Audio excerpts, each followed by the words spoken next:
আমের ফলন না থাকায় নেতাজি স্মৃতি বিজড়িত জ্ঞানানন্দ মঠ সংকটে। এবছর আমের ফলন না হওয়ায় চরম আর্থিক সংকটে পড়েছে কালনার ঐতিহাসিক জ্ঞানানন্দ মঠ। নেতাজি সুভাষচন্দ্র বসু বিজড়িত এই মঠের বর্তমান মহারাজ নিত্যানন্দ অবধূত সেই সংকটের কথা তুলে ধরেন সাংবাদিকদের কাছে।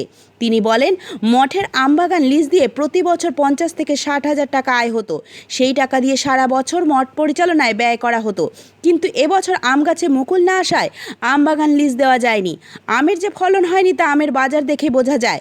কারণ গত বছর যে আম 25 থেকে 30 টাকা কেজি বিক্রি হয়েছে, সেই আম এবছর বিক্রি হচ্ছে 80 থেকে 100 টাকা পর্যন্ত। কালনার এই ঐতিহাসিক মঠে নেতাজি সুভাষচন্দ্র বসুর ব্যবহৃত চেয়ার ও শয়নের খাট আজও অক্ষত। এই মঠের গুরুজি ছিলেন নিত্য গৌরবানন্দজি। তিনি মনে করেন, জনসভাই হলো প্রকৃত ভগবান সেবা। এই বিশ্বাস থেকেই তিনি রাজনীতিতে যোগদান। নিজের দক্ষতায় তিনি কালনার কংগ্রেস একসময় সভাপতির পদ পর্যন্ত অর্জন করতে সক্ষম হন। ফলে তার জ্ঞানানন্দ মঠ পরাধীন যুগে একসময় হয়ে ওঠে বিপ্লবী ও রাজনৈতিক কর্মীদের কেন্দ্রস্থল। সেই সূত্র ধরেই নেতাজি সুভাষচন্দ্র বসুর কালনার জ্ঞানানন্দ আশ্রমে আগমন 1930 সালে। তার সাথে বিপ্লবীদের গোপন বৈঠক হয়েছে এই জ্ঞানানন্দ মঠে বসেই। সে আজ ইতিহাস, আর সে ইতিহাস জড়িয়ে আছে জ্ঞানানন্দ মঠের সাথে ওতপ্রোতভাবে জড়িত। আপনি তো প্রতি বছর আমের বাগান লিজ দেন, তো এবছর কি লিজ দিয়েছেন? না, লিজ দেওয়া হয়নি, তার কারণ এবারে কোনো গাছেই আমাদের মুকুল আসেনি। তো কটা গাছ আছে এখানে? এখানে প্রায় 60খানা গাছ আছে। আচ্ছা, 60খানা গাছের মধ্যে কোনো গাছেই মুকুল আসেনি। আর এই আমাদের এই আশ্রমের মানে ইনকাম বলতে গেলে এই আম গাছ থেকে আমরা যেটুকু পাই আর কি। কোনো বছর হয়তো 40,000, কোনো হয়তো 50,000, 60,000 এরকম আমরা পাই, এবং ওই টাকা দিয়ে আমাদের সারা বছর আর কি কোনো প্রকার আশ্রমটা চলে যায় খরচাপাতি। কিন্তু এইবারে কোনো গাছে মুকুল না আসার জন্যে এবারে লিজও কেউ আসেও নি, আর লিজ দেওয়া সম্ভব হয়নি। সেই জন্য কীভাবে আশ্রম চলবে বুঝতে পারা যাচ্ছে না। আর আমের দামও এবারে খুব বাড়বে মনে করি। তো কতগুলো গাছ আছে এখানে? এখানে 50 থেকে 60খানা গাছ আছে। আপনার নাম? নিত্য প্রেমানন্দ অবধূত মহারাজ। এবছরে আমের ফলন কেমন এবং জামাই ষষ্ঠীর জন্য কতটা আম বিক্রি হচ্ছে? আমের ফলন আগের বারের থেকে হাফ, আর দামটা একটু বেশি। দাম আগের বছর বিক্রি হয়েছে 25 টাকা 30 টাকা কেজি, এবছর 100 টাকা কেজি, ডবলেরও বেশি। পাবলিক কিনছে কেমন আম? আম একটা অমৃত ফল, এ কিনবেই, দাম যাই হোক। আম যা বিক্রি আমরা দিয়ে উঠতে পারছি না। আগের থেকে বেশি বিক্রি হয় 4 বছর থেকে? অনেক বেশি, অনেক বেশি, কারণ এবছর ফলনটা কম, তো এদিক ওদিক আমটা কম আছে, যার জন্য আমাদের এখানে বিক্রিটা বেশি। আপনাকে কিনতে মানে কেনার দাম যা হচ্ছে তার থেকে লাভ কতটা করতে পারছেন? 10 টাকা কেজিতে 20 টাকা কেজিতে হচ্ছে লাভ, 10 থেকে 20 টাকা কেজিতে, পার কেজিতে।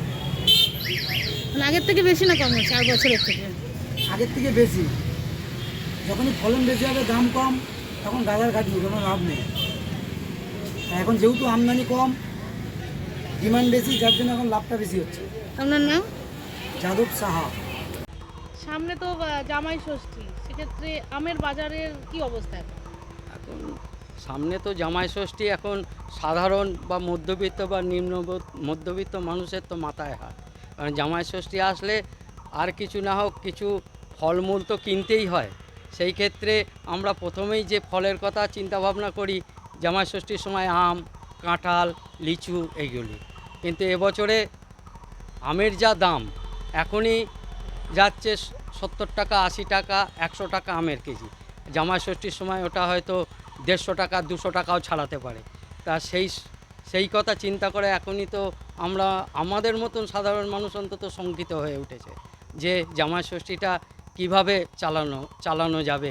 এই অর্থনৈতিক যা পরিস্থিতি বা যা কাঠামো, তাতে সাধারণ মানুষের পক্ষে এই জামাই ষষ্ঠীটা সুস্থভাবে কাটানো একটা দুর্বিষহ ব্যাপার হয়ে কারণটা উঠেছে। কি মনে হচ্ছে এত দাম কেন?